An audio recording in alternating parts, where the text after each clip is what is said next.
네, 반갑습니다.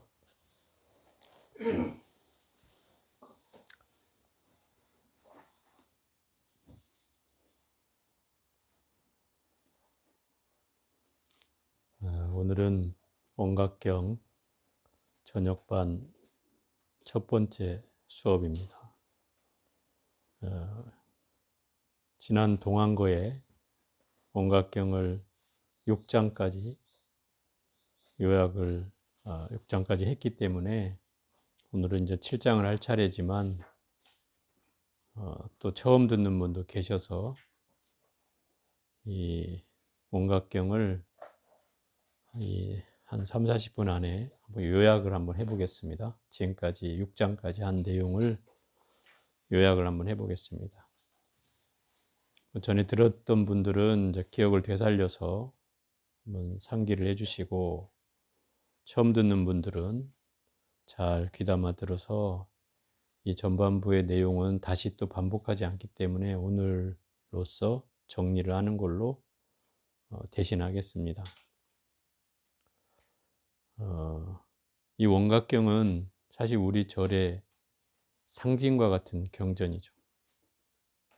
어떤 분은 원각경이 뭐 지루하다 이렇게 하시는 분도 계시던데, 이 원각경은 금강경과 마찬가지로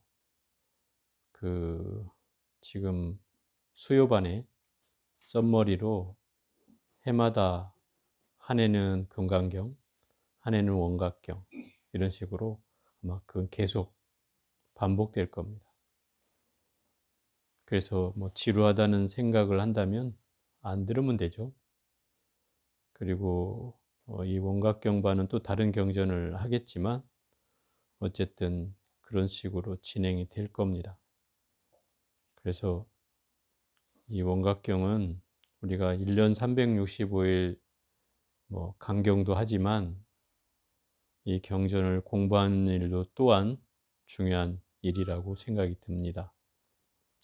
우선 이 원각경의 기본 제목을 좀 설명해 보면, 원각이라는 말은 완전한 깨달음을 말합니다.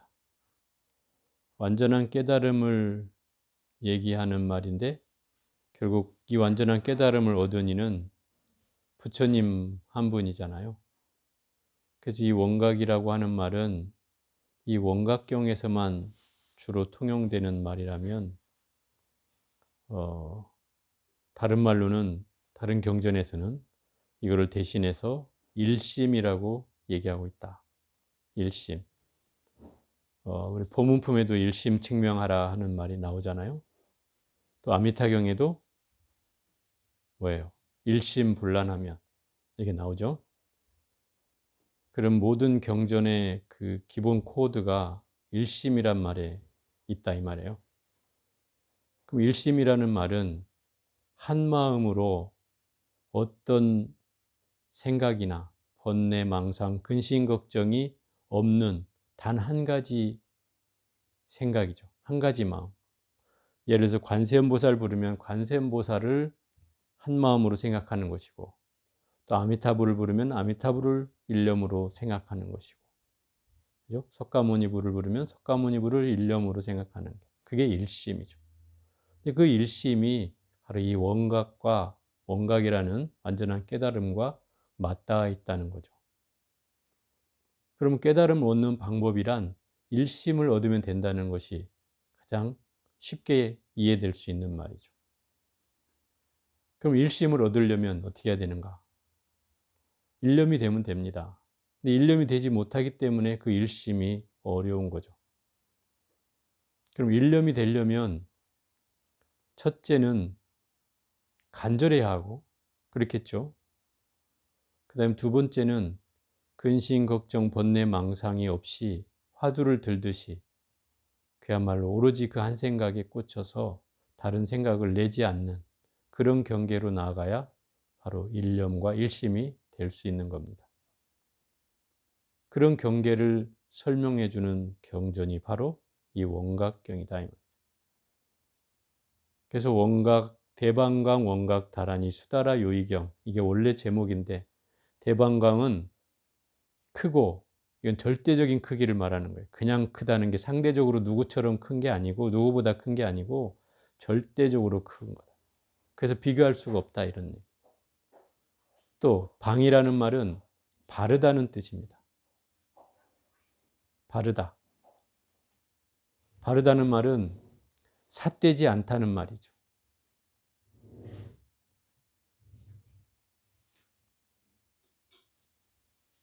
삿되지 않은 것이 바른 것이고, 또 넓다는 것은 누구에게만 치우치지 않는다는 것이죠.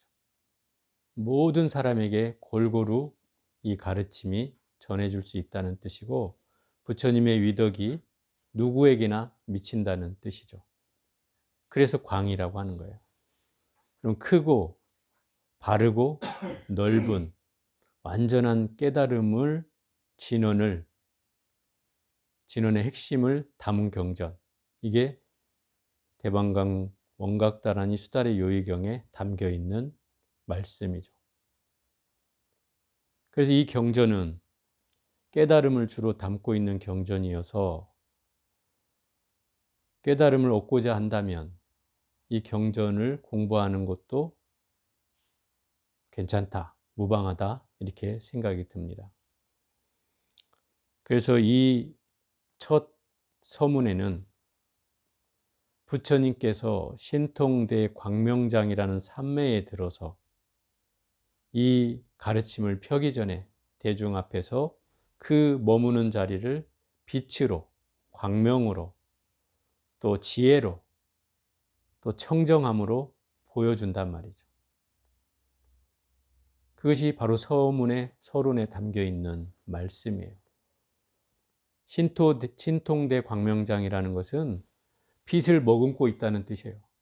부처님이 빛을 안에 고스란히 자기 몸 안에 머물고 있어요. 그 빛이 막 뿜어져 나오는 거지. 막 환하게 비치는 게 아니라 감춰져 있다 이 말이에요. 마치 저런 불빛같이 뭔가 안으로 감춰져 있는 불 있잖아요. 그렇게 감춰져 있는 상태다 이 말이에요. 그런 산매에 들어서 불을 막 뿜기 직전인 이런 경계를 하고 있고, 그 경계가 바로 광명의 자리이고 또 지혜의 자리이고 또 청정의 자리라고 얘기하고 있는 거죠. 그 자리에 수만 명의 보살들이 함께 모였다. 그 모인 자리에 법회가 열리게 되는데, 그 중에 12명의 보살이 등장해서 자기의 전공을 묻게 되는 거죠. 그래서 12명의 보살이 등장하고, 제1장에 등장하는 보살이 누구죠? 문수보살이죠. 문수는 뭐의 상징입니까? 네, 지혜의 상징이죠. 그럼 문수보살이 제1장에 등장하는 이유, 그것은 바로 이 경전에서 설명하고 있습니다. 삿된 견해에 빠지지 않기 위해서 바로 문수보살이 등장하는 겁니다. 굉장히 중요한 지적이에요.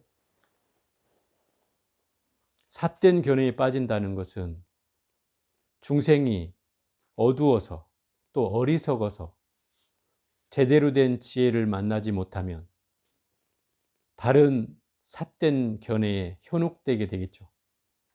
그죠? 그래서 부처님의 법을 제대로 이해하지 못하는 상황에 처하게 된다는 겁니다.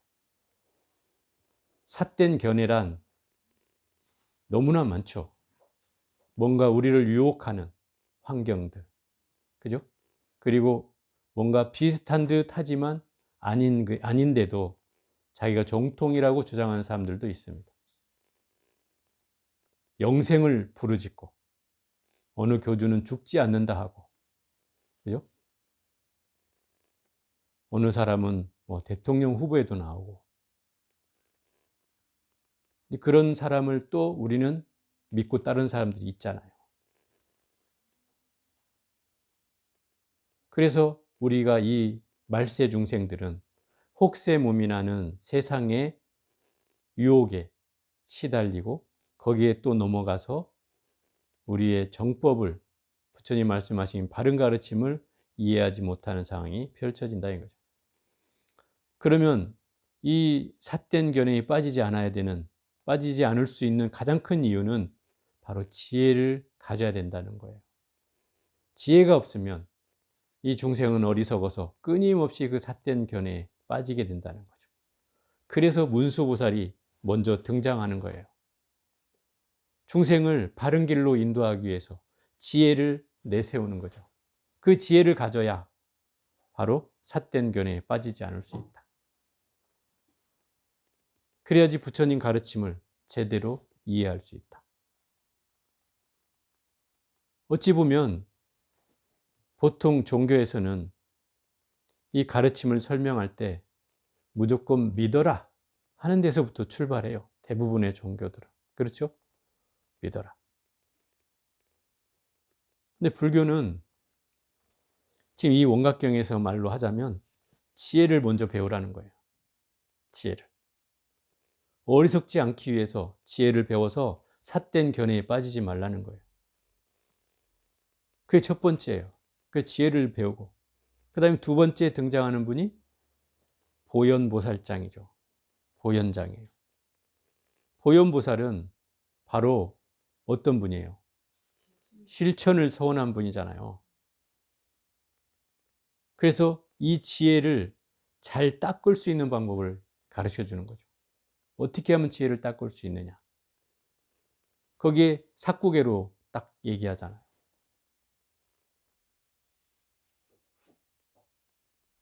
이완증리 부작방편. 지완증리, 지완증리 부작방편, 이완즉각, 영무점차. 이 삭구계를 얘기하고 있다 이 말이에요. 환을 아는 것이 환을 떠나는 것이고, 그러면 굳이 방편도 필요 없고, 이완즉각, 환을 떠나는 것이 바로 깨닫는 것이다. 그러면 점차로 닦을 이유도 없다. 이걸 선언하신 거예요. 보현보살이. 핵심은 원각경에서 환에 있다고 얘기하고 있는 거예요. 그 환을 알고 환을 떠나면 된다는 거예요. 그러면 그 환이 무엇인지를 알면 되겠죠? 그럼 환을 알고 떠날 수 있잖아요. 그 환이 무엇인지 설명해 놓은 것이 바로 제3장인 보안장이에요. 그 보안보살이 등장하는 이유는 환이라는 실체에 대해서 설명하기 위해서 등장한다. 그래서 환이라는 실체를 우리 몸에서 얘기한다면 지수화풍 사대로 이루어졌다고 얘기하고 있고, 지수화풍 사대는 여기에서 딱딱한 거 얘기하죠? 제가 다 기억을 못해서 한번 보겠습니다. 딱딱한 거, 머리카락, 털, 손발톱, 치아, 살가죽, 근육, 뼈, 골수, 이런 것들이 바로 우리 몸뚱아리의 딱딱한 부분에 해당한다. 이것을 지로 나눌 수가 있다 이 말이에요. 4대 가운데 지대로 나눌 수 있다. 이건 다 흙으로 돌아간다는 뜻이에요. 다 흙으로 돌아가는 거예요. 두 번째는 수대죠, 수대. 물로 이루어진 것들이죠. 물로 이루어진 거는 우리가 말하는 침, 콧물, 고름, 피, 진액, 거품, 또 땀, 가래, 눈물, 정액, 대소변까지. 이게 다 물로 이루어진 거죠. 이걸 수대라고 얘기합니다.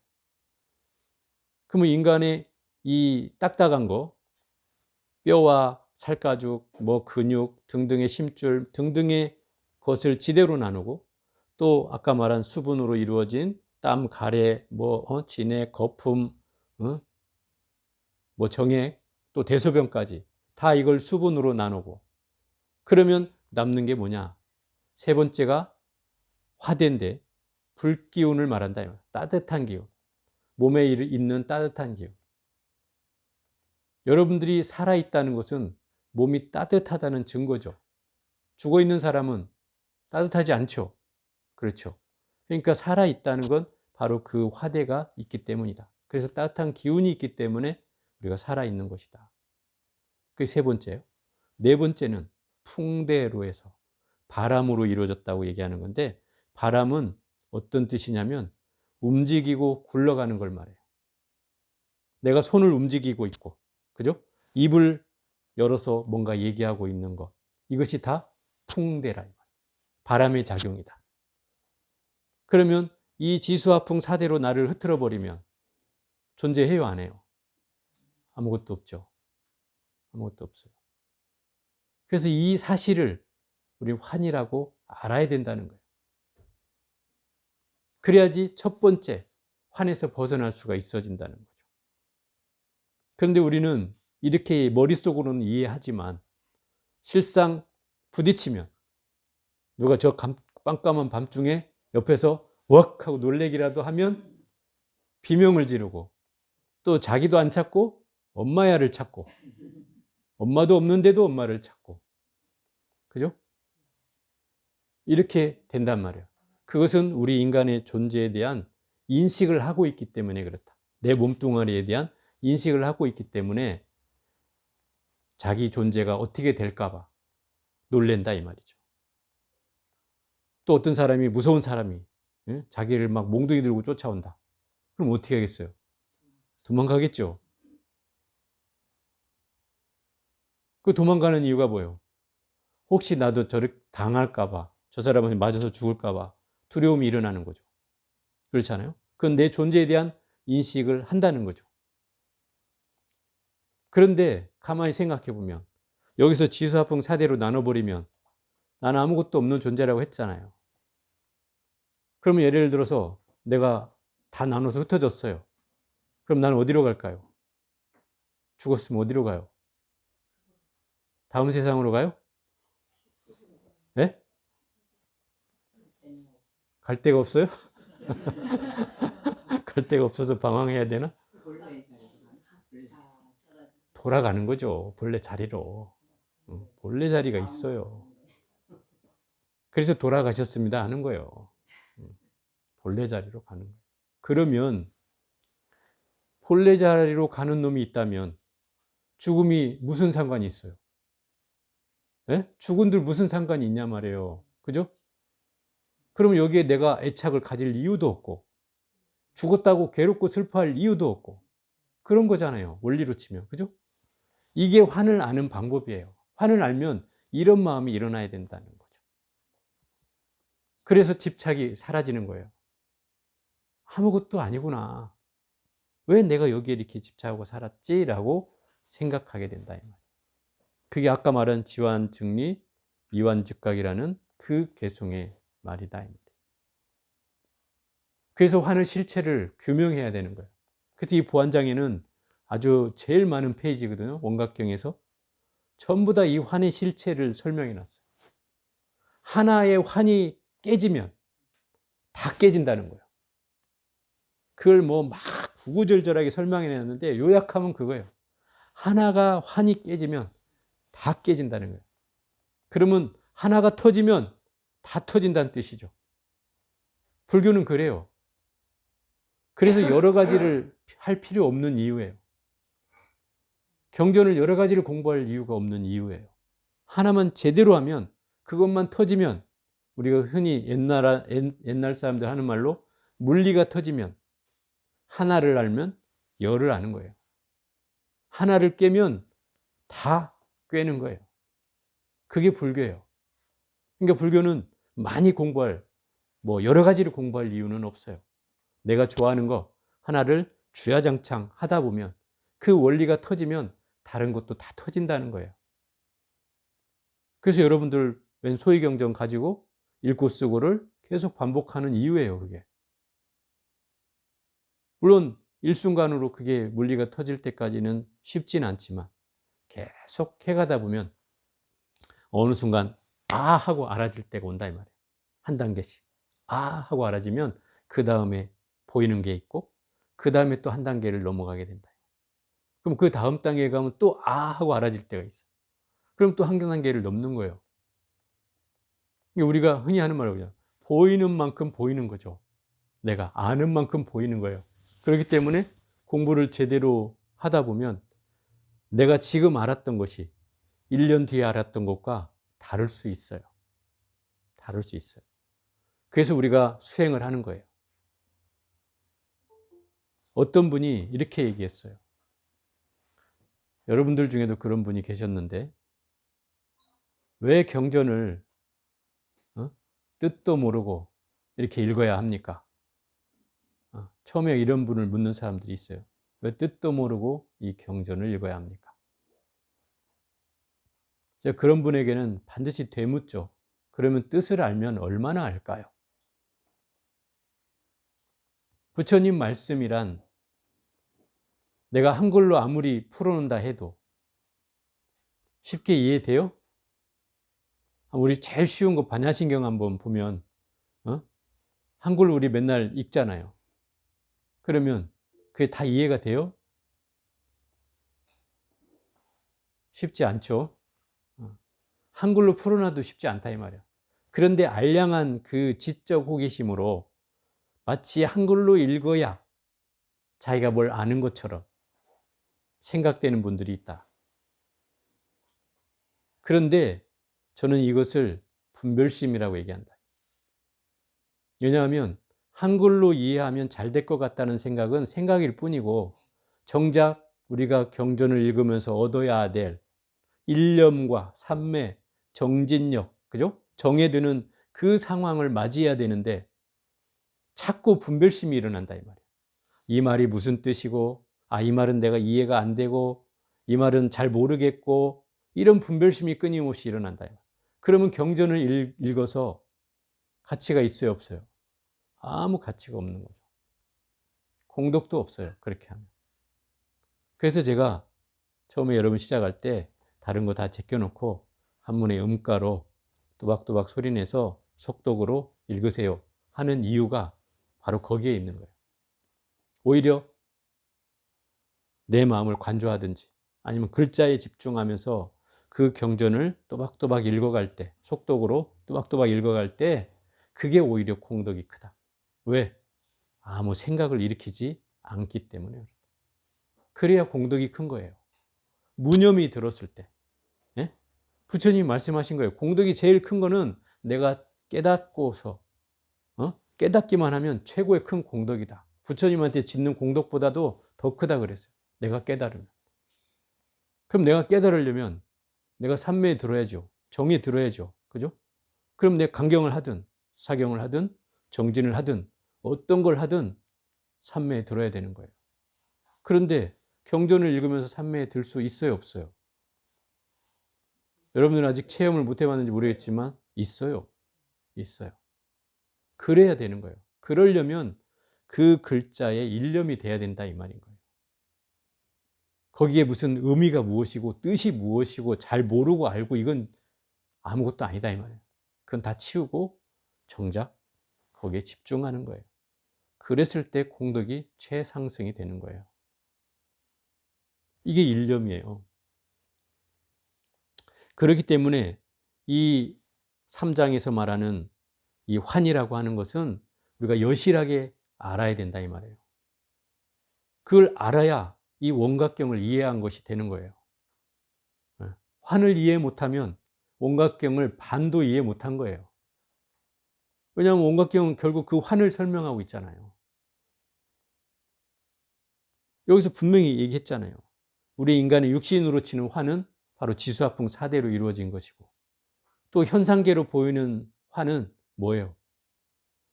우리가 현상에 존재한다고 여기는 어떤 것들도 다 환이라는 거예요.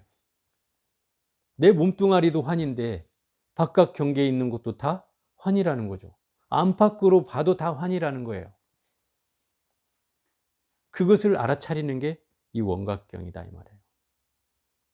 그러니 이 원각의 살림살이가 결코 작지 않죠. 깊은 내용이 담겨져 있어요. 그래서 어떤 분은 금강경보다 자꾸 어렵다라고 얘기를 해요.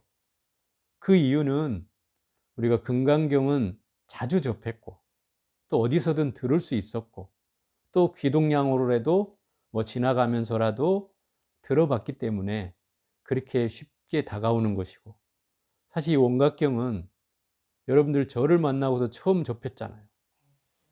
그러니 이 원각경이라는 거 어디서 들어본 적도 없었고 봐본 적도 없고, 그러니 당연히 처음 접하는 경전이니 어려울 수밖에 없죠. 더군다나 이 내용이 깨달음에 관한 내용이니 더더욱이나 말할 것도 없고요. 그래서 어려웠던 거예요. 그런데 자꾸 하다 보면 이제 좀 제가 말을 막 요약을 하니까 좀 이해는 되죠. 이 환이라는 것을 알고 나서 무엇을 해야 되냐면 그 다음에는 의심을 거두라는 거예요. 이게 네 번째 장에 등장하는 거예요. 금강장에서 의심을 거둬라. 왜 의심을 거둬야 되느냐? 분명히 다른 종교는 그렇게 얘기하죠. 무조건 믿어라 부터 시작하잖아요. 믿으면 천당에 가고 안 믿으면 지옥에 간다. 여기서부터 시작한단 말이에요. 그러니 믿음이 강요되죠. 좋든 싫든 일단 믿고 시작해야 되는 거죠. 근데 이 불교는, 이 원각경이 이렇게 얘기하잖아요. 지혜를 먼저 배워라. 지혜를 배워서 그걸 실천해라. 그리고 그걸 통해서 환이라는 사실을 깨달아라.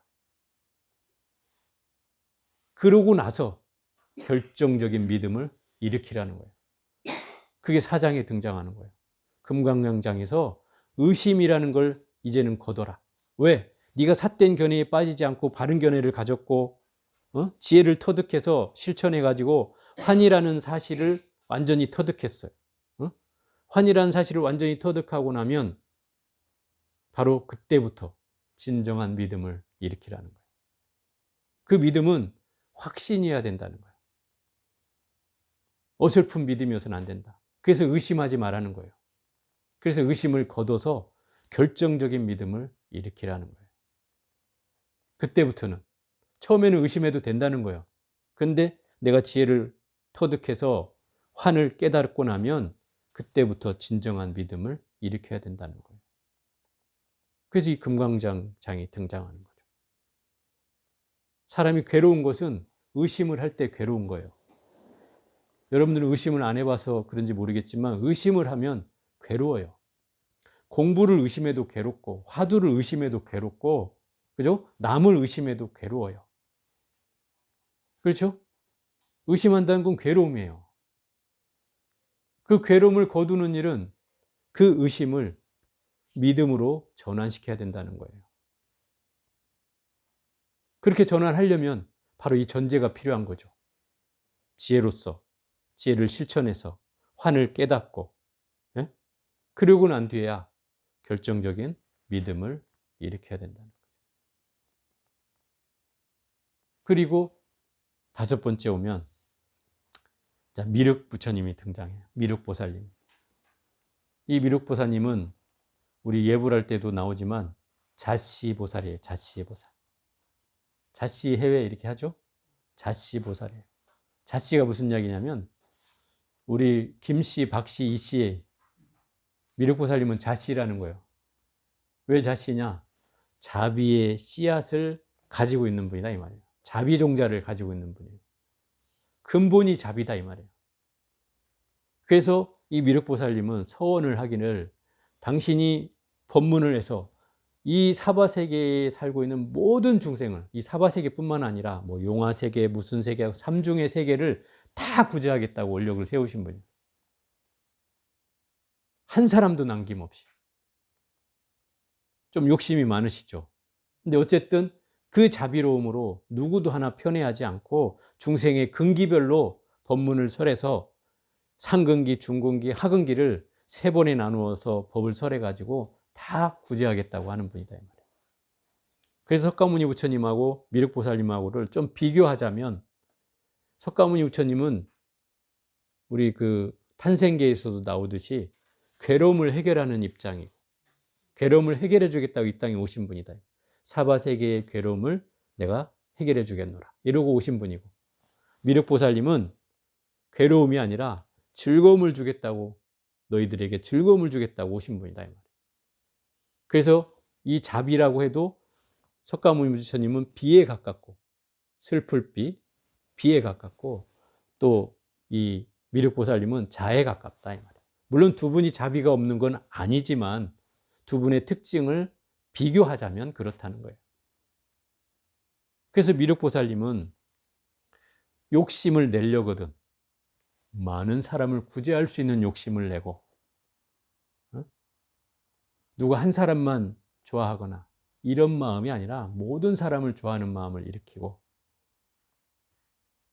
또 개인적이고 이기적인 그 마음으로 사랑하지 말고 모든 사람을 사랑하라는 거예요. 그게 미륵보살이에요. 자비심이란 그런 거예요. 누구 하나에 편애되지 않는 사랑인 거죠. 그런 사랑이어야 된다는 거죠. 누구는 좋아하고 누구는 싫어하고가 아니라 모든 사람에게 골고루 햇볕이 비치면 그 햇볕이 안 닿는 곳이 없듯이 모든 사람이 다 자유로움을 만나서 구제를 받을 수 있는 그런 부처님, 보살님이 바로 미륵보살이다. 그래서 이 미륵보살은 탐해를 거두어서 자비로 전환하라고 얘기하는 거예요. 왜냐하면 탐해라는 건 우리가 늘 충동적으로 뭔가를 즐기는 마음이 탐이에요. 응? 예를 들어서 TV에 꽂혀서 쫓아가는 마음도 탐이고 또 노래에 쫓아서 막 쫓아가는 마음도 탐이고 그죠? 또 여러분 좋아하는 쇼핑 이걸로 쫓아가는 마음도 탐이고 다 탐이에요 이게. 이게 왜 탐이냐? 이거는 한번 빠지면 헤어날 줄을 모르기 때문에 그런 거예요. 중독성이 있어요. 그죠? 중독성이 있죠. 요새는 또 이제 이런 얘기까지 해야 돼. 유튜브에 빠지는 사람들. 너무 잘 빠지잖아요. 저도 어쩌다 한번 보면 시간 가는 줄 모르고. 그래서 이게 정말 무섭다라는 걸 가끔 느껴요. 그래서 이게 탐이다 이 말이에요. 탐이. 그 근원은 이 탐의 근원은 뭔지 하면 가래예요. 가래. 그래서 탐해가 붙는 거예요. 가래는 뭐예요? 그리워하는 마음이다 이 말이에요. 뭔가 내가 부족해지니까 그걸 채우려고 하는 마음이 그 탐을 만든다 이 말이에요. 내가 부족하지 않으면 채우고 싶은 마음이 없죠. 근데 뭔가 부족하니까 자꾸 뭔가를 채우려고 한다. 어떤 사람은 먹는 곳에 꽂혀서 뭔가가 부족하면 꼭 먹어야 된다고 생각하고 스트레스 받으면 먹어야 된다고 생각하고 그죠?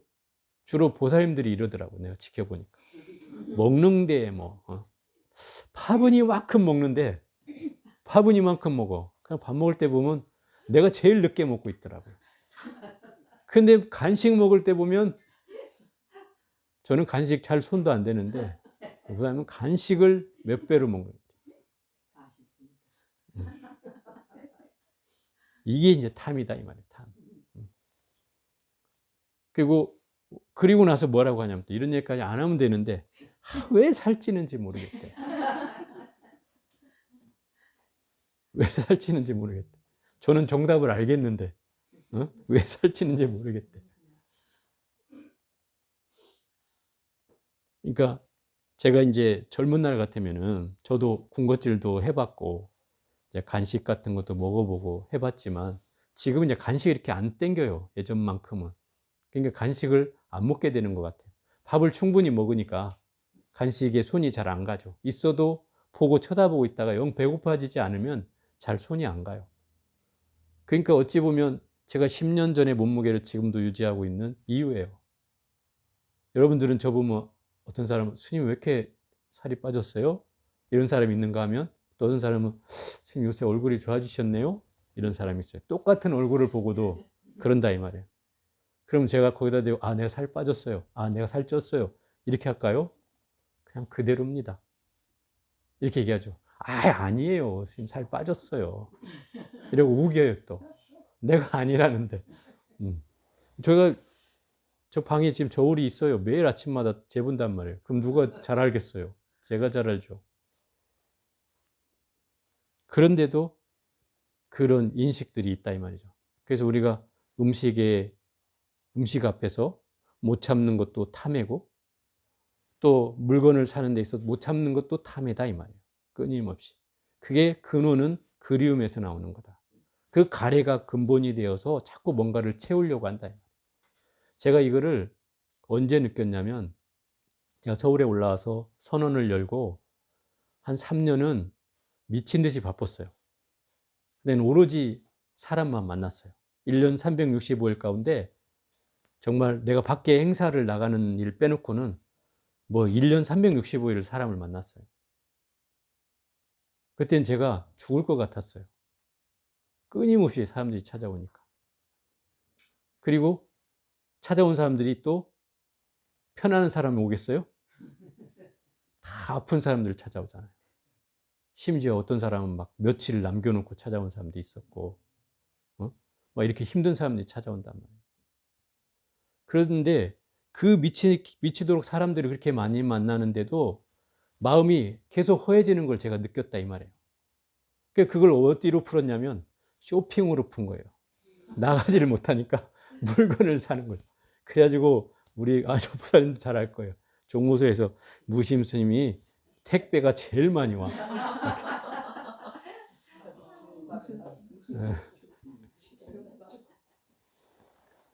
그게 이제 제 나름으로는 뭔가 푸는 방식이었던 거죠. 지나고 보니까. 근데 그게 지금에서야 이제 그런 상황들이 좀 없어지고 뭐 이랬지만 아마 그때는 그 무수한 사람을 만나면서 다른 어떤 방법이 없었던 것 같아요. 풀 수 있는 방법이. 그래서 아마 그런 방식으로 제가 했던 것 같아요. 마지막으로 6번째는 청정의 장입니다. 청정의 장은 청정한 지혜를 가진 보살님 이름이 청정의 보살님이에요. 청정한 지혜는 맑은 지혜란 뜻이죠. 그 맑은 지혜는 어리석지 않다는 뜻이에요. 그죠? 그래서 어리석음에서 벗어나서 지혜로 전환하라고 하는 장이 바로 제6장이죠. 그런데 우리가 이걸 잘 알아야 돼요. 어리석음과 지혜는 같은가 다른가? 이 어리석음과 지혜는 뿌리가 같다. 이 말하면 사람들이 이상하게 생각해요. 어떻게 스님 어리석음과 지혜가 같습니까? 이렇게 얘기하지만 옛날 말에도 이랬죠. 종이 한 장 차이인가. 종이 한 장 차이. 어리석은 사람이 깨달으면 바로 부처가 되는 거잖아요. 또 예를 들어 이렇게 봐요. 어리석지 않다면 지혜를 내가 배우려고 할까요? 어리석기 때문에 지혜를 얻고자 하는 거예요. 그죠? 내가 똑똑한 체 하고 있는 사람이 어리석다고 생각해요, 안 해요? 안 하잖아요. 그런 사람은 지혜를 배우려고 안 하죠, 당연히. 그러니까 내 스스로가 어리석다고 생각하면 지혜로 그것을 전환하고 싶어 하는 거예요. 그래서 어떤 분이 저한테 그랬어요. 공부를 하고 내려가면서 스님, 저는 이 어리석음을 언제쯤 타파할까요? 뭔가 간절한 마음 같은데 그 말을 묻는 뜻을 가만히 새겨보니 그 어리석음 때문에 내 스스로가 어떻게 된다? 자책하게 된다. 그죠? 자꾸 스스로를 자학하고 있다. 어리석다는 이유로. 그런데 잘 알아야 되는 건 선사들도 그런 얘기를 하죠. 크게 어리석은 자, 크게 깨닫는다. 크게 어리석은 자만이 크게 깨달을 수 있다. 이렇게 얘기한단 말이에요. 그러면 어리석지 않고는 깨달을 수 없다. 라는 가정도 생길 수 있다는 거죠. 그래서 우리가 어리석다는 것은 어떻게 보면 지혜를 얻을 수 있는 씨앗을 우리는 가지고 있는 것이에요. 그죠? 바로 어리석음은 지혜를 낳는 씨앗이 된다 이 말이에요. 그래서 어리석다는 말을 자기에게 자책하거나 후회하거나 자학하지 말아야 된다는 거예요. 그 어리석음 때문에 우리는 더 공부하고 있는 거잖아요. 더 지혜를 얻기 위해서 열심히 해가는 거잖아요. 그렇다면 어리석음은 긍정적인 거예요, 부정적인 거예요? 긍정적인 거잖아요. 근데 여러분들이 하는 말로 어리석다는 걸로 자기를 자책하면 이 사람은 지혜를 볼 수가 없어요. 지혜를 보기가 힘들어져요. 왜? 이건 공부를 쫓아가는 마음이 아니다 이 말이에요. 그러면 공부를 쫓아가려면 어떻게 해야 되느냐? 내가 어리석다는 걸 자책하는 것이 아니라 아, 내가 어리석구나. 인정하는 거예요. 거기서부터 출발하면 이 공부는 잘 되는 거예요. 근데 우리는 거기서 뭐라고 있어요? 내가 어떻게 잘못 살았는지, 왜 이렇게 내가 어리석은지 모르겠어. 라고 스스로를 자꾸 쥐눅들게 하고 후회하게 하고 자책을 한다 이 말이에요. 그것은 과거의 내 업에 기인하는 거예요. 업력에 끌려서 늘 내가 어떤 힘든 상황이 주어지면 늘 나를 자책한 버릇이 있는 거예요. 한번 여러분들 잘 생각해 보세요. 내가 그렇지 않은지. 어떤 상황이 벌어지면 늘 핑계를 내가 부족해서 그래. 내가 잘못돼서 그래. 응? 아, 그러지 말았어야 되는데. 응? 내가 멍청해. 응? 내가 어리석어. 이러고 있다면 이것은 어리석음을 부정하는 거예요. 그죠? 그리고 자기를 인정하지 않는 태도예요. 아, 나는 어리석어. 이것이 인정하는 거예요. 인정하면 돼요. 그뿐이에요. 인정하고 그걸 후회하라는 게 아니에요. 그냥 인정하면 되는 거예요. 공부는 여기서부터 시작되는 거예요. 인정하는 데서부터. 그게 첫 번째 단계예요. 절대 자책하고는 달라요. 어? 후회하는 거 아니란 말이에요.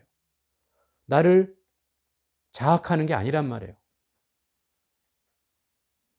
그냥 나를 인정하는 거예요. 오롯이. 그것은 긍정이라는 말이지 부정하라는 뜻이 아니란 말이에요. 그걸 우리가 착각하면 안 돼요. 여기에서 사람들이 다 갈려요. 이걸 제대로 못 봐서 공부가 어려워지는 거예요. 그래서 제가 매번 말씀드리지만 자책하지 마세요. 여러분은 이미 제가 뭐라 했어요? 부처님이 될 수 있는 씨앗을 가진 분들이잖아요. 이미 완성되어 있어요. 완성되어 있는데 내가 그것을 못 볼 뿐인 거예요. 못 알아챌 뿐인 거예요. 그래서 내가 부처가 아닌 부분만, 네? 내 안에 부처가 아닌 부분만 떼어내면 돼요. 그러면 이미 나는 이루어져 있어요, 부처로. 그 중요한 거예요, 이게. 그래서 우리가 나무부를 하라고 하는 거예요. 이젠 성불 하십시오가 아니라 나무부를 해라 하는 이유가 바로 그 이유다 이 말이에요. 내 안에 이미 부처가 이루어져 있고 그것을 드러내면 되는 거예요. 그러기 위해서 우리의 업식과 업력을 다스려야 되는 거예요. 그걸 걷어내야 호련히 나의 불성이 드러나기 때문에 그렇다는 거예요.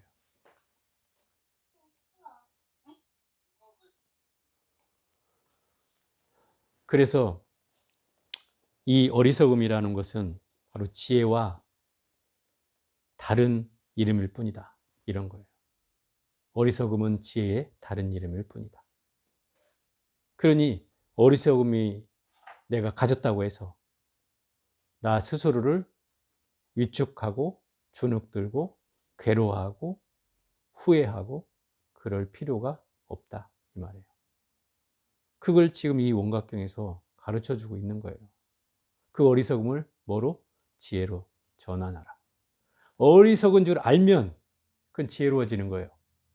어리석은 줄 모르면 어리석어지는 거지만 어리석은 줄 알면 지혜로워지는 거예요. 아, 나는 어리석어. 라고 하면 나는 지혜로워지는 거예요. 그걸 반드시 인지하시면 돼요. 그래서 인정하라고 하는 거예요. 인정하는 습관만 가져요. 인정하는 건 부정이 아니고 긍정한다는 뜻이에요.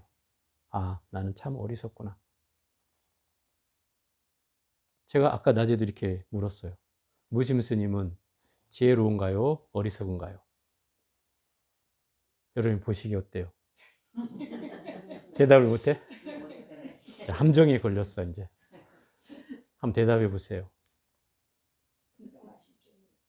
지혜로워요? 어리석어야 해요.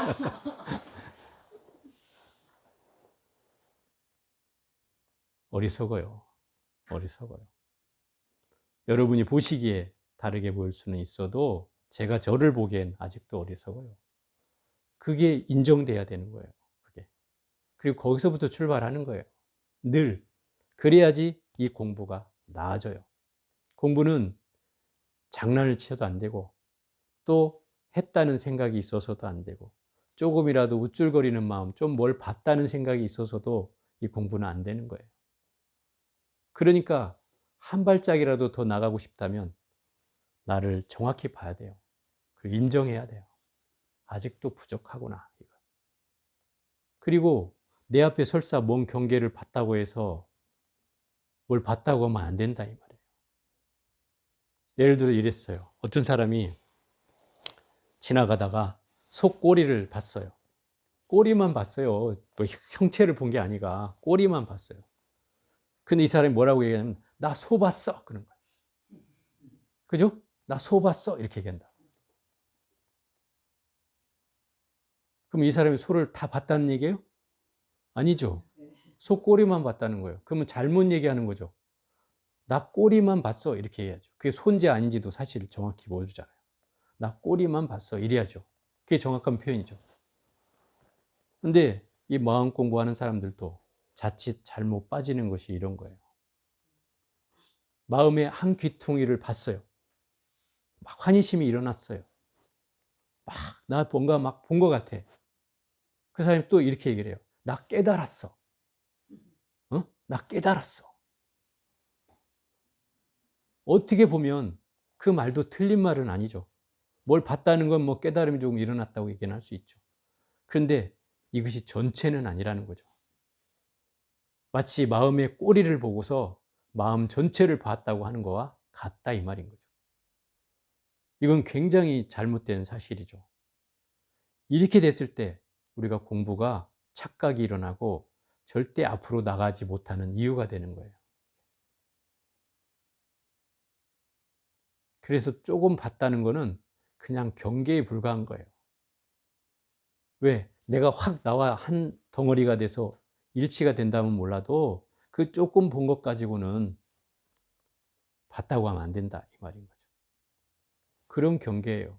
이 공부가 그만큼 투명해야 된다는 뜻이고 모든 사람이 인정해야 된다는 뜻이기도 해요. 그런 경계를 우리는 공부하고 있다는 뜻이고 이 원각경에서 얘기하는 이 6가지 장에서 있었던 내용은 지금 제가 썸머리를 한 거예요. 요약을 해서 바로 문수보살이 지혜로서 삿된 견해를 잠재우고 또 보현보살은 그 지혜를 실천하는 방법을 가르쳐줘서 환을 깨달으라고 얘기하고 있고 그 환의 실체는 이 보안보살님께서 사대로서 더 명확하게 얘기해주고 계시고 그 사대의 실체를 알고 나서 그때로부터 비로소 첫 번째 번뇌를 걷어내는 방법이 의심을 거두어서 결정적인 믿음을 일으키라는 것이고 이게 5번째 장에 나오는 아니 4번째 장에 나오는 얘기고 5번째 장에서는 바로 그 탐해를 거두어서 자비로 승화시켜라. 자비로 전환해라. 이걸 얘기하고 있다. 그리고 6번째는 청정의 보살님이 등장해서 어리석음을 지혜로 전환하기를 발언하고 있는 거예요. 그럼 이걸 왜 얘기하고 있냐면 중생들이 가지고 있는 가장 큰 5가지 번뇌덩어리가 있어요. 그 5가지 번뇌덩어리에 3개가 등장한 거예요. 금강장장에서 의심이라는 번뇌가 있고 또 미륵장에서 탐해라는 번뇌가 있고 청정의 장에서 어리석음이라는 번뇌가 있다. 5개라는 번뇌, 덮여서 중생을 다 덮어서 지혜를 발현하지 못하게 하는 그 5가지 번뇌가 있는데 그 중에 3가지가 바로 이 4, 5, 6장에 나오는 번뇌다. 물론 이 7, 8장에 이제 2가지 번뇌가 더 등장하지만 그 5가지 번뇌를 다스려야 우리 안에 지혜를 발현시킬 수 있다고 이 원각경에선 얘기하고 있어요. 그래서 그 다음 시간에는 바로 7장 위덕자재장에서 그 진해를 다스리는 장이 아마 될 건데 거기서부터 또 공부를 시작해 보겠습니다. 오늘은 여기까지 해보겠습니다.